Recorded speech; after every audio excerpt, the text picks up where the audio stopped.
৭৮তম স্বাধীনতা দিবসে প্রাকলগ্নে হর ঘর তিরঙ্গা অভিযানকে কেন্দ্র করে বিবেকানন্দ বিচার মঞ্চের অনুমোদিত মজদুর মনিটরিং সেলের উদ্যোগে আগরতলা শিশু উদ্যানে বিবেকানন্দ মূর্তির সাফাই কাজে হাত লাগালেন সাংসদ বিপ্লব কুমার দেব।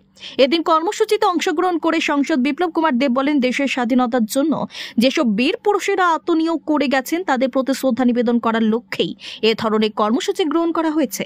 দেশপ্রেমিক সকল অংশে জনগণকে এ ধরনের কর্মসূচিতে অংশগ্রহণ করার আহ্বান জানিয়েছেন তিনি।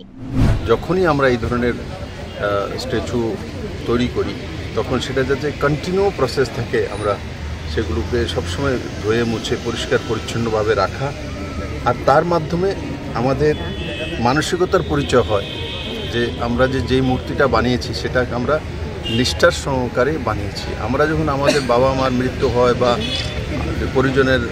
প্রিয়জনের মৃত্যু হয় তো আমরা বাড়ির মধ্যে ওর ফটো রেখে ডেলি কিন্তু ফুল দিয়ে ধূপকাঠি লাগাই, আমাদের পরম্পরাতে সেটা। তো সেটারই বহিঃপ্রকাশ বা সেই ব্যবস্থা যাতে আমাদের যেখানে মোড়ে হোক, বাড়ির সামনে হোক, শহরে হোক, গ্রামের কোনো প্রান্তে হোক, আমরা যখন এইসব স্ট্যাচুগুলো মহান ব্যক্তিত্বের